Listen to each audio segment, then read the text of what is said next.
எல்லாம் சிவனடியே அதை அறிந்தவர் புரிந்தவர் எவரில்லையே இந்த பிரம்மமுமே அவன் சூக்ஷமுமே பஞ்சாட்சரமே விதியது கூடியது உனக்கில்லையே நீ விளைங்கிடு விளைங்கிடு உனக்குள்ளையே மூச்சினிலே ஓங்காரமெனும் சிவமந்திரமே சிவரகசியமே சிவரகசியம் சிவரகசியமே சிவரகசியம் சிவரகசியமே காத்தலும் அழித்தலும் படைத்தலும் எவனோ அவனே நிற்பதும் நடப்பதும் பறப்பதும் அவன்தான் சிவனே சித்தர்கள் மொத்தமும் யுத்தமாய் ஏற்றிடும் தவமே சித்தர்கள் சித்தமும் கலங்கிட மாற்றிடும் சிவமே பூமி காத்தான் பட்டியை காத்திடும் ரசமணி ஈசன் சிவனே வாழ்படும் மக்கள் வாழ்வினில் அறம்பட ஒளிபட வாழ்ந்திடும் சிவனே அம்பை உடுக்கை உருட்டும் சத்தம் பெறுவான் கொண்டு வெகுண்டு காக்க வருவான் கங்கை கொண்டு சூலங்கேந்தும் இவர் அபிராமி கொண்ட உலகம் போற்றும் சிவனே ஓம் நம சிவாய. கள்ளர் பயமெனக்கு கால் தூக்க ஒட்டாமல் பிள்ளை அழுது நின்றால் பெற்றவட்கு பாரமடி பிள்ளை அழுவாமல் பெற்றவனம் நோகாமல் கள்ளர் பயம் எனக்கே என் கண்ணம்மா கடுகளவு காணாதோ அழுகணி சித்தர். போகும் வழியில் முதலில் வட்டப்பாறை வரும், பிறகு சந்திரப்பாறை, சூரியப்பாறை, ராசி சக்கர மேடு வரும். ஆனா நான் புருஷனை இழந்தவ இனி என் வாழ்க்கையில நல்லதுங்கிறதே கிடையாது சாமி. சாமி ஓட்டோட தேங்காய் சாப்பிட்றத பார்க்கும்போது எனக்கு என் புருஷன் ஞாபகம் வந்துருச்சு. என்ன சோதனை, இவங்களுக்கு துணையா குரு என்ன எதுக்கு அனுப்பினாரு? என்ன மன்னிச்சிரு வள்ளி, ஒரு சித்தனா இருந்துகிட்டு உண்மையை மறைச்சு உன்னை நான் ஏமாத்திக்கிட்டு இருக்கேன். இதுக்கு மேலே நம்ம இங்க இருக்கக்கூடாது. உண்மையான கொலையாளி யாரு, என்ன சம்பவம் நடந்து கண்ண அப்பா ஜெயில இருக்காரு, இதெல்லாம் தெரிஞ்சாதான் அவர் விடுதலையாகவும் முடியும், எங்க கல்யாணமும் நடக்கும். வனக்கன்னிமார்களை பூஜை பண்ணா வேண்டுதல் நடக்கும்னு எங்க பாட்டி சொன்னாங்க. வனக்கன்னிமார்களுக்கு பூஜை பண்ணட்டுமா இல்ல இங்க உட்கார்ந்து நான் வேண்டிக்கட்டுமா சாமி? ராசி சக்கர மேடுன்றது நமக்கான மூலிகையை வேண்டிக்கிற இடமா? வனக்கன்னிமார்களையும் நீ இன்னைக்கு பூஜிக்க முடியாது. ஏன் சாமி? அவங்கள நீ பூஜிக்கணும்னா 2 மாசம் விரதம் இருந்து யாத்திரையா புறப்பட்டு வரணும். ஆனாலும் உன் குறைய தீக்க நான் உனக்கு ஒரு வழி சொல்றேன். சொல்லுங்க சாமி. இங்க பக்கத்துல அர்ஜுனலிங்கம்னு ஒரு இடம் இருக்கு. அங்க உங்களை நான் கூட்டிட்டு போறேன். அர்ஜுனலிங்கேஸ்வரனை வேண்டிக்கிட்டு அங்கேருந்து மண் எடுத்துட்டு போய் நீ விரும்புற வீட்டோட பூஜாரையில வச்சு அதை கும்பிட்டா அது திருநீரா மாறிடும். அதை எடுத்து பூசிக்கிட்டா எதிராளி யாருன்னு காட்டி கொடுத்துரும். அப்படியா சாமி? அப்ப இப்பவே அங்க போலாமா? சித்தர் மூலிகை கொண்டு வந்து தந்த உடனே அதை வாங்கிட்டு நம்ம போயிடுவோம். சரிங்க சாமி.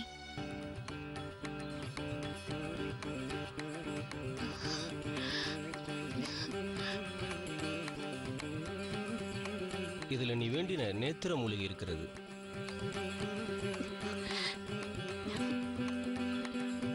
இப்ப இருந்து 40 நாளைக்குள்ள மூலிகையை மருந்தாக்கி வேண்டுபவருக்கு கொடுத்துடணும். அதுக்கும் தாமதமானா மூலிகையோட சக்தி குறைஞ்சிடும். சரிங்க சாமி. நலம் உண்டாகட்டும்.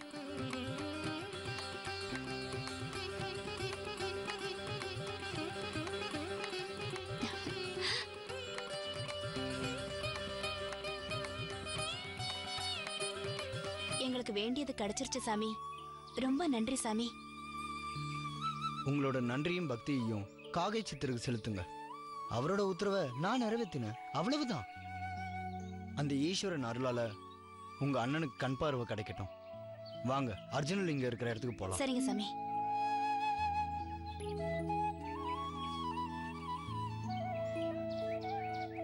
கொடுங்க. இந்தாங்க. கொடு.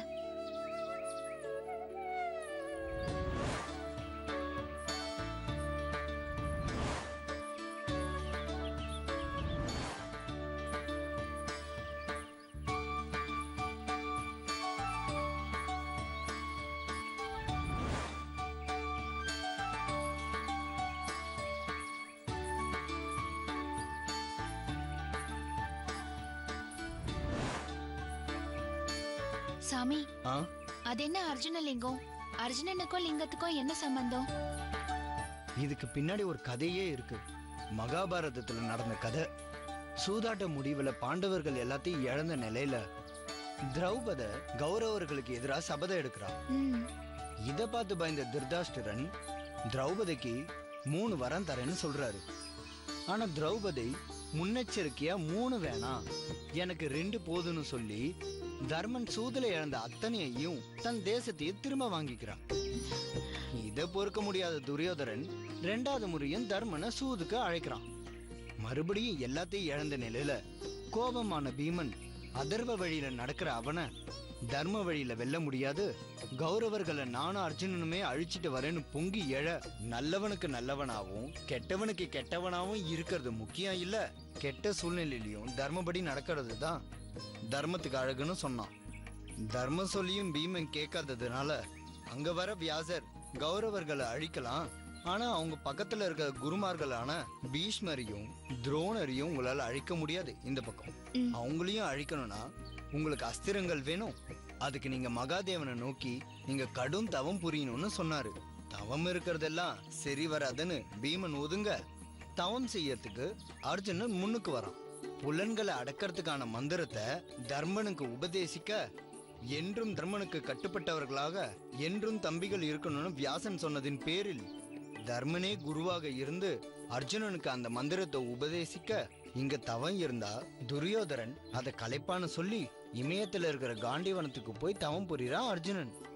இத கேள்விப்பட்ட துரியோதரன் அவன் தவத்தை கலைக்கிறதுக்காக, கடுந்தவம் புரிகிற அர்ஜுனனின் தவத்தை கலைக்கிறதுக்காக மூகன் பன்றி ரூபத்துல வர, இதை பார்க்கும் சிவனும் பார்வதியும் வேடுவன் வேடு வச்ச வேடத்துல வர, சிவன் அர்ஜுனன் தவத்தை கலைக்க வர பன்றியா அம்பிட்டு கொள்றாரு.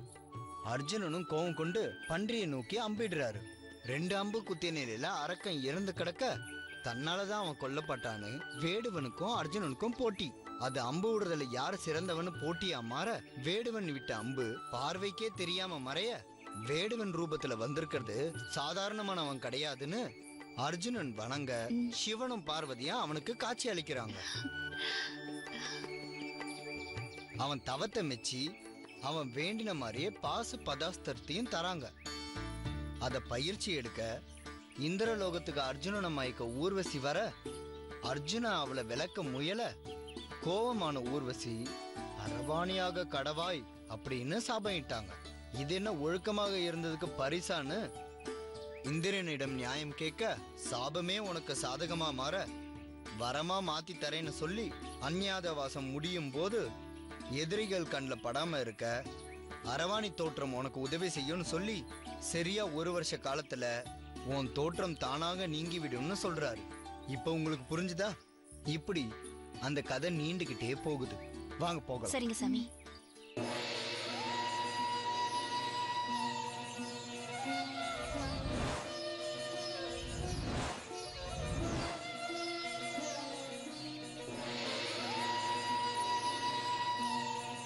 இதுதான் நான் சொன்ன இடம்.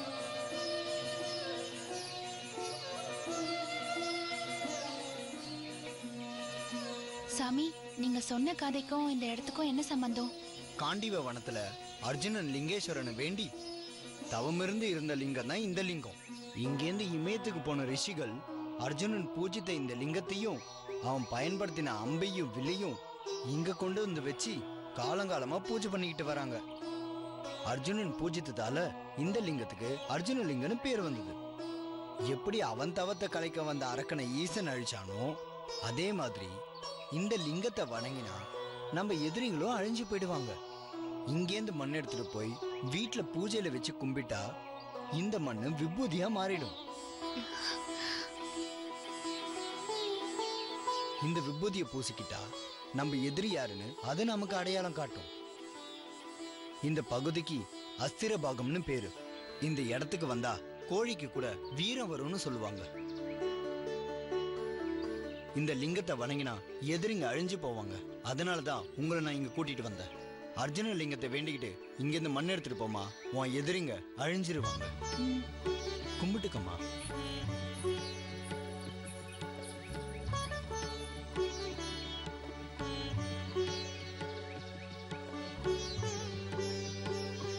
சாமி, கண்ணா அப்பா குற்றவாளி இல்லைன்னு விடுதலை ஆகணும். எந்த தடையும் இல்லாம எனக்கும் கண்ணனுக்கும் கல்யாணம் ஆகணும். அதுக்கு நீதான் அருள் புரியணும். இங்க இருக்கிற மண்ணை எடுத்துக்கங்கம்மா.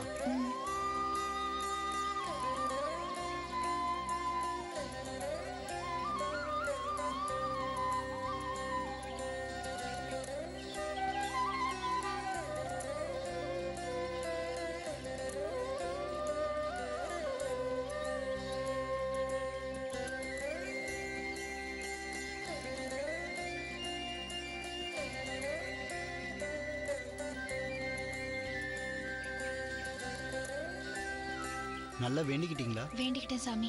கிளம்பலாமா? சாமி சரி வா. கொடுங்க, நான் வச்சுக்கிறேன். இந்தாங்கம்மா. கிளம்பலாமா? வாங்க. சரிங்க சாமி, வாங்க.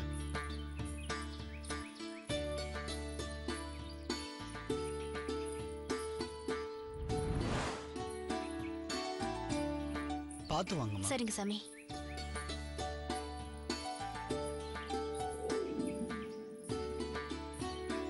பார்த்து வாங்க. உங்களை வன எல்லை வரைக்கும் நான் கொண்டு வந்து விடட்டுமா? பரவாயில்ல, நாங்க வந்த வழிதானே சாமி, நாங்களே போயிடுறோம். நீங்க இந்த அளவுக்கு வந்து எங்களுக்கு செஞ்ச உதவிய நாங்க என்னைக்குமே மறக்க மாட்டோம். ரொம்ப நன்றி சாமி.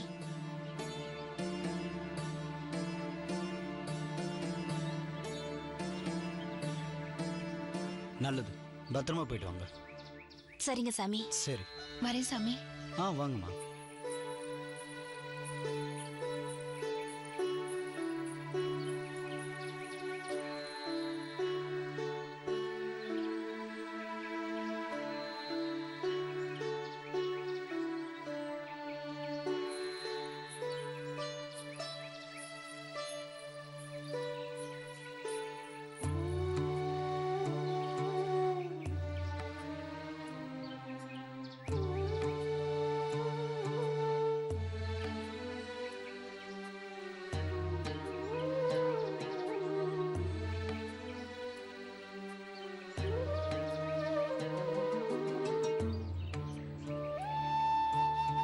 என்ன முருகேசா, உன்னுடைய கடமைகள்லாம் நல்லபடியா முடிச்சு அவர்களை அனுப்பிவிட்டு வந்துட்டியா?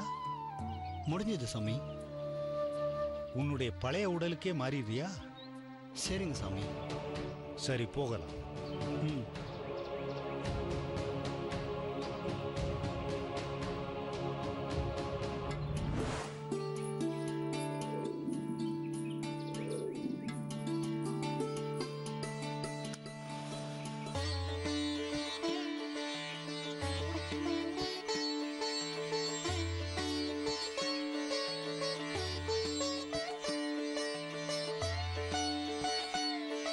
புள்ளியாரப்பா, நாங்க என்ன வேண்டி போனோமோ அது எங்களுக்கு எந்த தடங்களும் இல்லாம, வழியில எந்த ஆபத்தும் இல்லாம நல்லபடியா கிடைச்சு பத்திரமா திரும்பி வந்துட்டோம்.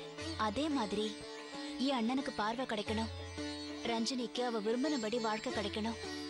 அதுக்கு நீதான் அருள் புரியணும்.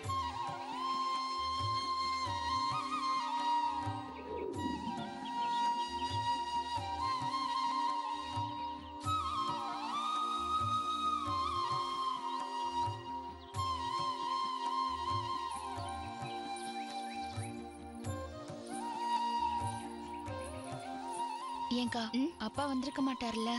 அதுக்குள்ளே வரப்போறாங்க. ராத்திரி ஆயிடும். அதுக்குள்ள நம்ம வீட்டுக்கே போயிடலாம். எப்படி இருந்தாலும் மூலிகை அரைச்சு அப்புறம் தானே அண்ணனுக்கு வைத்தியம் பார்க்கணும். முதல்ல அப்பா கோவப்படுவாரு. அப்புறம் இந்த நேத்திர மூலிகைய கஷ்டப்பட்டு கொண்டு வந்தேன்னு அவரே சமாதானமாகி அண்ணனுக்கு வைத்தியம் பாப்பாருன்னு எனக்கு நம்பிக்கை இருக்கு. காக சித்தர் அருளால இவ்வளோ தூரம் போயிட்டு வந்துட்டோம். அண்ணனுக்கு வைத்தியம் பார்க்கவும் அவரே வழிகாட்டுவாரு. வா போலாம்.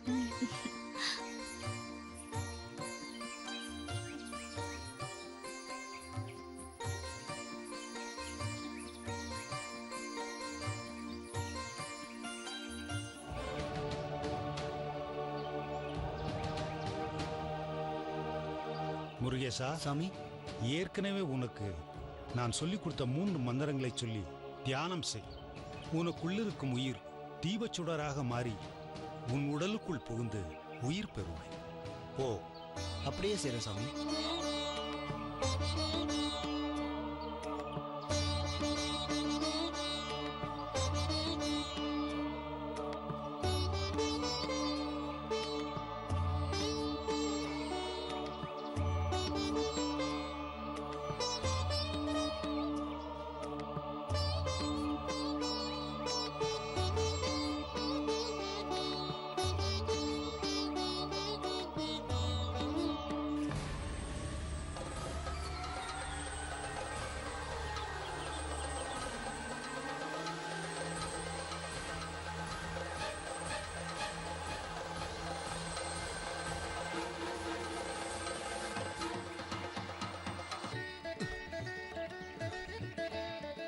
சுவாமி, ம்.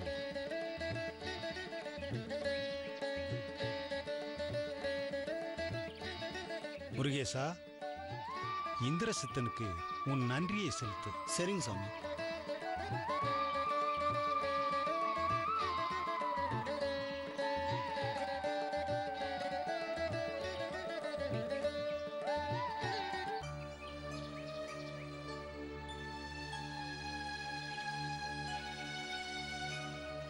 என்ன முருகேசா, முன் ஜென்மத்து உன் மனைவியுடைய நினைவுகள் இப்பவும் தொடருதா?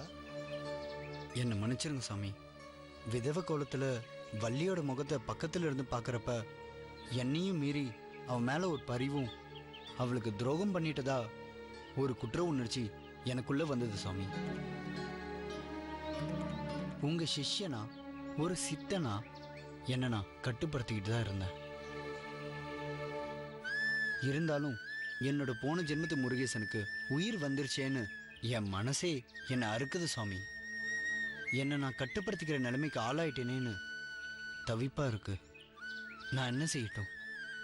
இதெல்லாம் நினைக்கும் போது எனக்குள்ள முழுமையான சித்தம் கை கூடலையோன்னு கவலையா இருக்கு சுவாமி.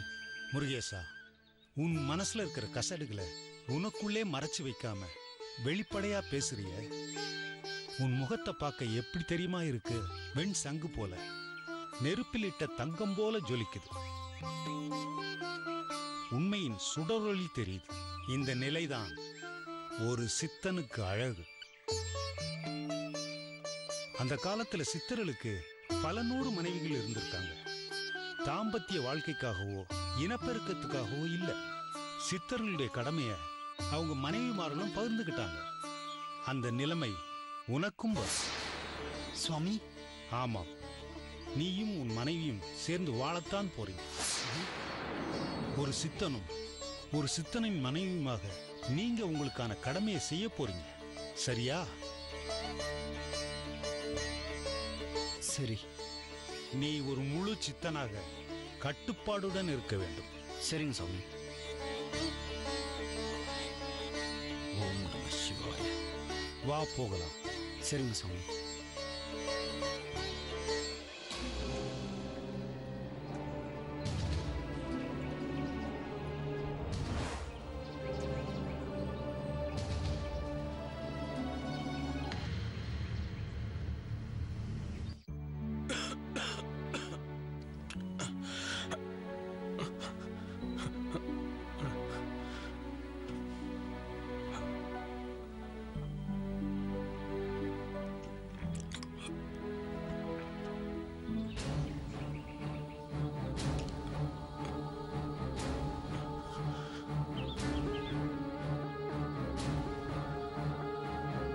மணி 3க்கு மேல ஆகுது, இன்னும் வள்ளியை காணுமே.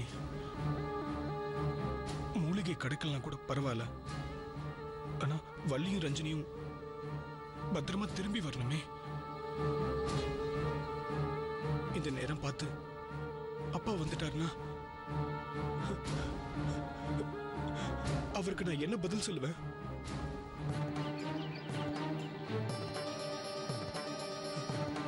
கடவுளே, தங்கச்சிக்கும் ரஞ்சனிக்கும் எந்த ஆபத்து இல்லாம திரும்பி வரணும்.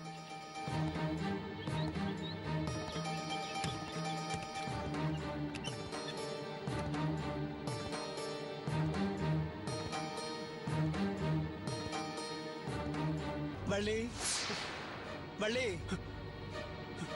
என்ன? யாரு? அப்பாவா? வள்ளி, வள்ளி. அப்பாவா? அதுக்குள்ள வந்துட்டீங்க? எங்க போயிட்டா வள்ளி? வள்ளி, வள்ளி.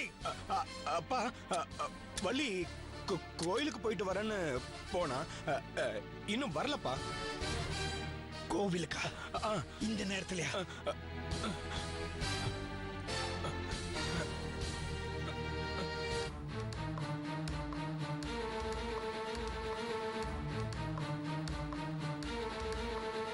இங்கதானே உரிப்பானை எல்லாம் வச்சிருந்தேன்.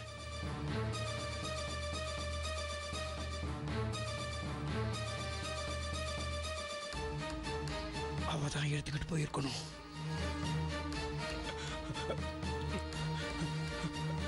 அங்க இருந்த உரிப்பானையெல்லாம் காணும். தெரியலப்பா. இதையெல்லாம் எடுத்துக்கிட்டு கோவிலுக்கு போக வேண்டிய அவசியம் என்ன? நான் இப்பவே கோவிலுக்கு போய் பார்க்கிறேன்.